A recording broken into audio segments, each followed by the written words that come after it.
ایک مسلمان اگر غسل جنابت کرنا چاہتا ہے تو اسے چند چیزوں کا خیال رکھنا چاہیے۔ سب سے پہلی بات، رسول اللہ صلی اللہ علیہ وسلم کی حدیث کی روشنی میں، جو حدیث سیدنا انس رضی اللہ تعالی عنہ سے مروی ہے اور جامع الترمذی میں حدیث کا نمبر ہے 5 اور 6، اور سنن ابن ماجہ میں 296 نمبر روایت ہے، كان النبي صلى الله عليه وسلم إذا دخل الخلاء قال اللهم إني أعوذ بك من الخبث والخبائث۔ آج کل کے سسٹمز کو سامنے رکھتے ہوئے واش روم میں جانا، باتھ روم میں جانے کے لیے انسان کو یہ دعا پڑھ کے ہی داخل ہونا چاہیے، تاکہ کسی قسم کی شیطانی وسوسوں اور شیطانی شرور سے اللہ تعالیٰ اس کی حفاظت فرمائے۔ رسول اللہ صلی اللہ علیہ وسلم نے جہاں اس دعا کی رہنمائی دی ہے، دوسرا کام یہ بتایا ہے کہ غسل کرنے سے پہلے اپنے دونوں ہاتھوں کو اچھی طرح دھویا جائے۔ سیدہ عائشہ رضی اللہ تعالی عنہا صحیح بخاری کی 248 نمبر روایت ہے، بیان کرتی ہیں ان النبی صلی اللہ علیہ وسلم كان اذا اغتسل من الجنابۃ بدأ فغسل يديه۔ آپ صلی اللہ علیہ وسلم جب غسل جنابت کرنا چاہتے تو سب سے پہلے اپنے دونوں مبارک ہاتھوں کو دھویا کرتے۔ اور دوسری روایت کے الفاظ ہیں، یہ روایت صحیح مسلم میں بھی موجود ہے 718 نمبر پہ، اور سنن ابی داود میں بھی 243 نمبر پہ موجود۔ سیدہ میمونہ رضی اللہ تعالی عنہا جو آپ کی زوجہ مطہرہ ہیں، وہ بیان کرتی ہیں، جو صحیح بخاری کی 275 نمبر روایت ہے، کہ آپ جب دونوں ہاتھوں کو دھوتے تو اس وقت آپ کا انداز یہ ہوتا ثم صب بیمینہ علی شمالہ، دائیں ہاتھ سے پانی لے کے بائیں ہاتھ پہ ڈالتے اور پھر اپنے دونوں ہاتھوں کو اچھی طرح دھو لیا کرتے تھے۔ پھر اس کی مزید تفصیل بیان کرتے ہوئے خود سیدہ میمونہ رضی اللہ تعالی عنہ بیان کرتی ہیں کہ آپ ایک مرتبہ دھوتے یا 2 مرتبہ دھوتے یا 3 مرتبہ دھوتے۔ فرماتی ہیں فغسل یدہ مرتین او ثلاثا، رسول اللہ صلی اللہ علیہ وسلم دعا پڑھنے کے بعد جو رہنمائی دے رہے ہیں کہ دونوں ہاتھوں کو دھویا جائے 2 مرتبہ یا 3 مرتبہ، یہ صحیح بخاری کی 275 نمبر روایت ہے۔ تیسرا کام غسل جنابت میں، ان اللہ لا یستحی من الحق، اللہ تعالیٰ حق کو بیان کرنے سے حیا نہیں کرتے۔ سیدہ میمونہ رضی اللہ تعالی عنہ بیان کرتی ہیں، اور صحیح بخاری کی 249 نمبر روایت اور صحیح مسلم کی 718 نمبر روایت اور جامع ترمذی میں 104 نمبر اور سنن ابی داود میں 243 نمبر اور سنن النسائی میں 416 نمبر اور سنن ابن ماجہ میں 573 نمبر یہ روایت ہے، وغسل فرجہ وما اصابہ من الاذى، اپنے پہلے ہاتھوں کو دھونے کے بعد پھر استنجا کیا جائے، اور جہاں بھی جسم پہ کوئی علائش یا نجاست لگ گئی ہے تو وہاں سے اس کو دھو دیا جائے۔ چوتھا کام جو رسول اللہ صلی اللہ علیہ وسلم نے سمجھایا ہے، اپنے ہاتھوں کو دوبارہ سے مٹی پہ رگڑ کر صاف کرنا استنجا کے بعد۔ سیدہ میمونہ رضی اللہ تعالی عنہا ہی روایت کرتی ہیں، اور یہ روایت صحیح بخاری کی 265 نمبر اور صحیح مسلم کی 722 نمبر اور جامع ترمذی میں 573 نمبر اور سنن نبی داود میں 245 نمبر اور سنن النسائی میں 417 نمبر پہ ہے کہ ثم دلک یدہ فی الارض، آپ نے پھر اپنے ہاتھوں کو زمین پہ اچھی طرح رگڑا، اور دوسری روایت میں الفاظ یہ ہے ثم دلک یدہ بالارض او بالحائط، آپ نے پھر اپنے بائیں ہاتھ کو یا تو زمین پہ رگڑا،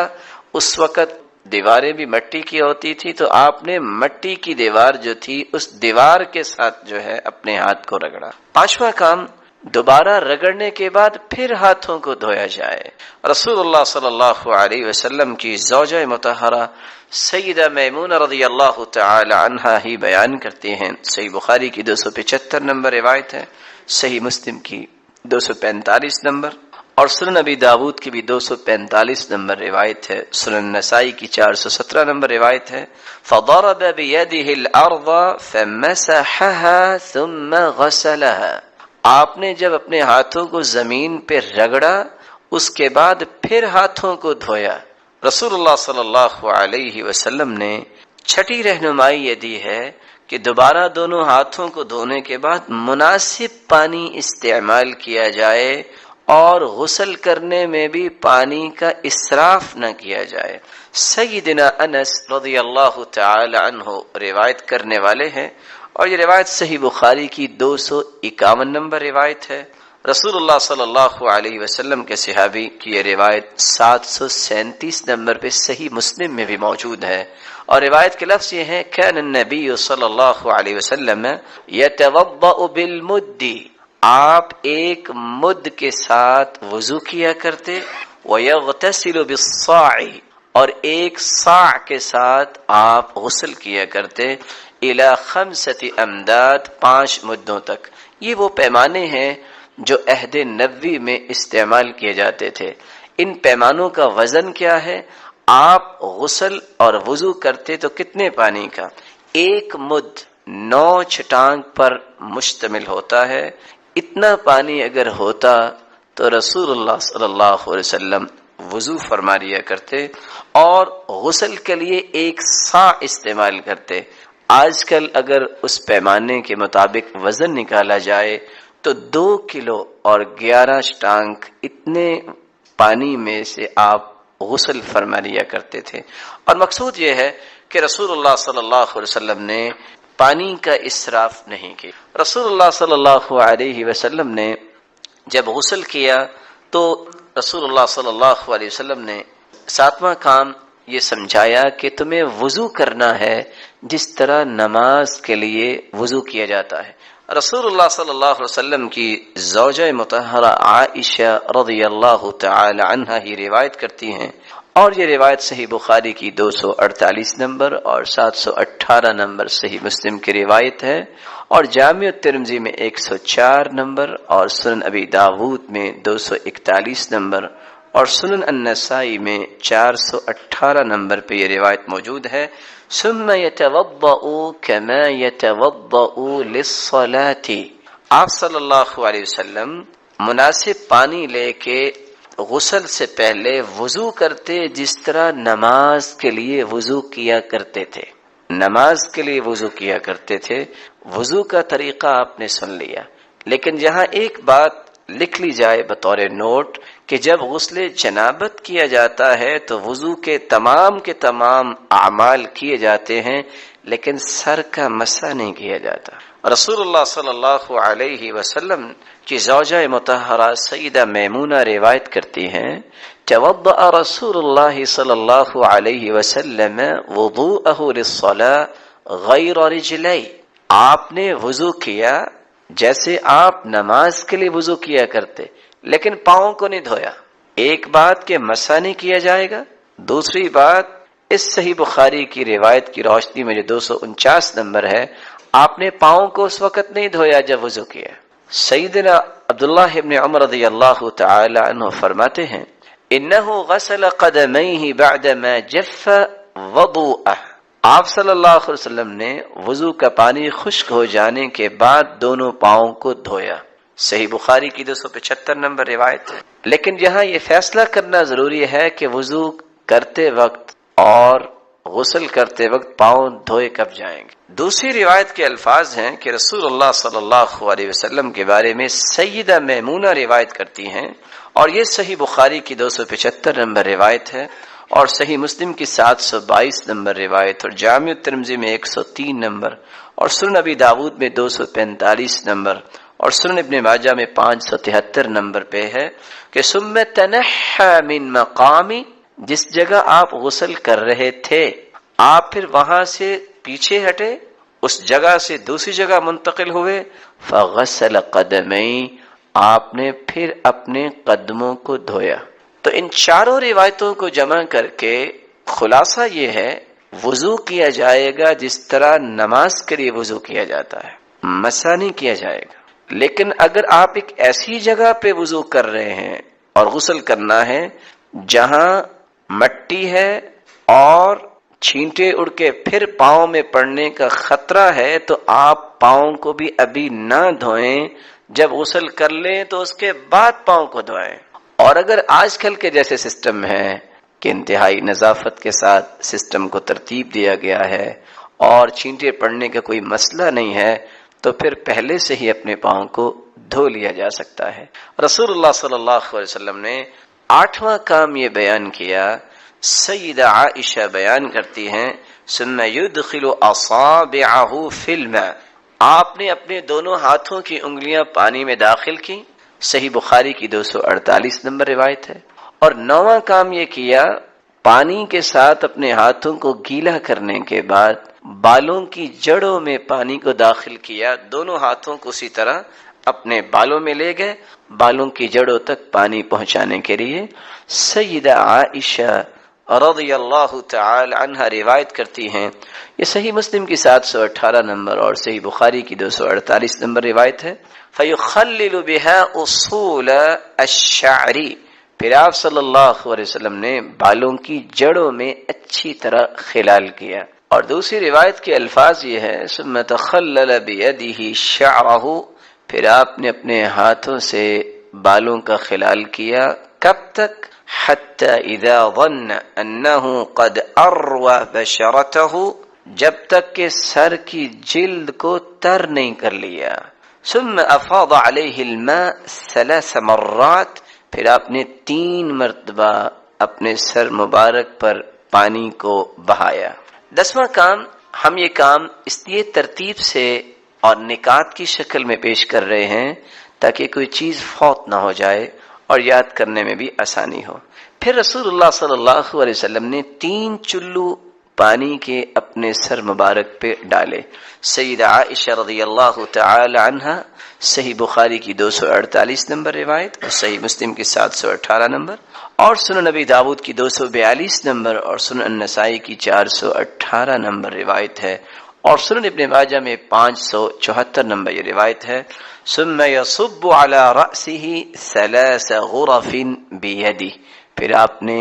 3 چلو پانی اپنے سر پہ بہائے۔ 11واں کام، جسم کے دائیں اور پھر بائیں جانب پانی بہانا۔ کس انداز سے؟ سیدہ عائشہ رضی اللہ تعالی عنہ بیان کرتی ہیں کہ آپ نے جب 3 چلو اپنے سر مبارک پہ پانی بہایا، پھر ثم تأخذ بيدها على شقها الأيمن وبيدها الأخرى على شقها الأيسر، آپ نے پانی لے کر دائیں جانب بہاتے اور دوسرے ہاتھ سے پانی لے کر بائیں جانب یعنی اپنے دائیں کندھے پہ اور بائیں کندھے پہ آپ نے پانی کو بہایا۔ یہ صحیح بخاری کی 277 نمبر روایت ہے اور صحیح مسلم کی 729 نمبر روایت ہے، اور سنن ابن ماجہ میں بھی 243 نمبر پہ یہ روایت موجود ہے۔ رسول اللہ صلی اللہ علیہ وسلم نے 12واں کام جو کیا، آپ نے اپنے کندھے کے دائیں جانب، دائیں کندھے اور بائیں کندھے پہ پانی بہانے کے بعد مکمل جسم پر پانی بہایا۔ سیدہ عائشہ رضی اللہ تعالی عنہ بیان کرتی ہیں ثم يفيض الماء على جلده كله، صحیح بخاری کی 256 نمبر روایت اور صحیح مسلم کی 722 نمبر روایت، جامع ترمذی کی 103 اور سنن ابی داود کی 246 نمبر اور سنن النسائی کی 243 نمبر روایت ہے کہ آپ صلی اللہ علیہ وسلم نے اس کے بعد پھر پورے جسم پر پانی بہایا۔ 13واں کام جو رسول اللہ صلی اللہ علیہ وسلم نے کیا، جس کی کچھ وضاحت ہم کر چکے ہیں، پھر آپ نے اپنے پاؤں کو دھویا، اور پاؤں کو دھونے کے متعلق 4 روایتوں کو اکٹھا بیان کر کے خلاصہ پیش کیا جا چکا ہے کہ اگر ایسی جگہ پہ آپ کھڑے ہیں کہ آپ کے پاؤں پہ چھینٹے پڑنے کا اور مٹی ہے، اس طرح کی کیفیت ہے تو پھر پاؤں کو آخر میں دھویا جائے، اور اگر ایسی کیفیت نہیں تو پھر جب وضو آپ کر رہے ہیں تو اس وقت بھی آپ پاؤں کو دھو سکتے ہیں۔ 14واں کام یہ کیا، رسول اللہ صلی اللہ علیہ وسلم نے غسل کرنے کے بعد خوشبو استعمال کی۔ سیدہ عائشہ رضی اللہ تعالی عنہ روایت کرتی ہیں اور صحیح بخاری کی 258 نمبر روایت ہے اور صحیح مسلم کی 725 نمبر روایت ہے، كان النبی صلی اللہ علیہ وسلم اذا اغتسل من الجنابہ، آپ جب جنابت کا غسل کیا کرتے، دعا بشیء نحو الحلاب،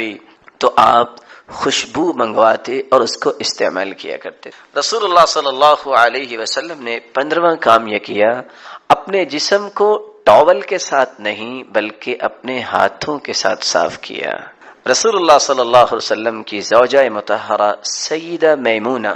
رضی اللہ تعالی عنہا روایت کرتی ہیں، صحیح بخاری کی 275 نمبر روایت ہے، فناولتہ ثوبا، میں نے آپ صلی اللہ علیہ وسلم کو ایک کپڑا دیا، فلم یأخذہ، آپ نے لیا ہی نہیں، فانطلق، آپ وہاں سے چلے، وہو ینفض بیدیہ، اور اپنے جسم مبارک سے اپنے ہاتھ سے پانی کو جھاڑ رہے تھے۔ اور دوسری روایت بھی سیدہ میمونہ رضی اللہ تعالی عنہا کی ہے، اور یہ روایت صحیح بخاری کی 259 نمبر اور صحیح مسلم کی 724 نمبر اور سنن ابی داود کی 245 نمبر ہے، جس میں روایت کے الفاظ یہ ہیں، ثم اتي بمندیل فلم ينفض بها، آپ صلی اللہ علیہ وسلم کو ٹاول دیا گیا لیکن آپ نے اس کو لینے سے انکار کر دیا، فلم ينفض بها، آپ نے لیا اور لے کے رکھ دیا اور اس کے ساتھ اپنے جسم مبارک کو خشک نہیں کیا۔ اور تیسری روایت کے الفاظ یہ ہے، فأتيته بخرقة فلم يردها، صحیح بخاری کی 2741 نمبر روایت ہے، رسول اللہ صلی اللہ علیہ وسلم کو ان کی زوجہ مطہرہ نے تولیہ پیش کیا تو آپ نے اس کو لینے کا ارادہ ہی نہیں کیا۔ تو 274 نمبر یہ روایت اور پچھلی دونوں روایتیں اس بات کی وضاحت کرتی ہیں کہ غسل جنابت کے بعد بہتر یہ ہے کہ اپنے جسم کو ٹاول سے صاف نہ کیا جائے بلکہ اپنے ہاتھوں سے پانی کو دور کیا جائے۔ اور اس کا سبب کیا ہے؟ عام غسل جب انسان کرتا ہے تو اس وقت رسول اللہ صلی اللہ علیہ وسلم نے ٹاول لیا ہے، وضو جب کیا ہے تو وہاں بھی آپ کو زوجہ مطہرہ نے تولیہ پیش کیا تو آپ نے اعضائے وضو کو اچھی طرح اس ٹاول سے صاف کیا ہے، لیکن اس موقع پہ کیوں نہیں صاف کیا؟ آج ڈاکٹرز کی رپورٹ بھی یہی بتاتی ہے، جو کائنات کے سب سے بڑے طبیب نے 1400 سال پہلے امت کو سمجھا دیا کہ ایسی کیفیت میں اللہ رب العزت کا جو نظام ہے، پانی ایک بہت بڑی طاقت ہے۔ انسان کے جسم میں کسی قسم کا تناؤ یا کسی قسم کی کمی یا کسی قسم کا جو نقص واقع ہو سکتا ہے، یا انسان کی طاقت یا انرجی ویسٹ ہوتی ہے، پانی جب تک جسم پہ رہے گا فوری طور پہ اس کمی کو پورا کرنا، یہ اللہ تعالیٰ نے پانی میں طاقت رکھی ہے۔ اس لیے غسل جنابت کے بعد آپ نے تولیہ استعمال نہیں کیا، عام غسل میں اور وضو میں آپ صلی اللہ علیہ وسلم نے ٹاول کو استعمال کیا۔ 16واں کام، غسل سے فارغ ہو کر یہ دعا پڑھنی چاہیے جو رسول اللہ صلی اللہ علیہ وسلم پڑھا کرتے تھے۔ چونکہ آپ نے وضو بھی کیا اور پھر اس کے بعد غسل کیا، سیدہ عائشہ کی روایت آپ سن چکے ہیں، کان اذا خرج من الخلاء، جب آپ واش روم سے نکلتے تو آپ کہا کرتے تھے غفرانک، اور آپ یہ دعا پڑھیں، اشہد ان لا الہ الا اللہ واشہد ان محمدا عبدہ ورسولہ، اللہم اجعلنی من التوابین واجعلنی من المتطہرین۔ رسول اللہ صلی اللہ علیہ وسلم کا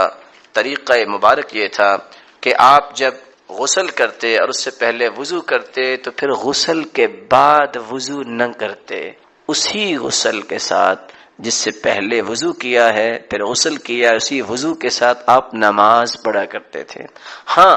اگر لباس پہنتے وقت آپ کا ہاتھ کہیں جا لگا ہے تو ایسی کیفیت میں وضو چونکہ ٹوٹ جاتا ہے، پھر آپ کو دوبارہ وضو کر کے ہی نماز پڑھنی چاہیے۔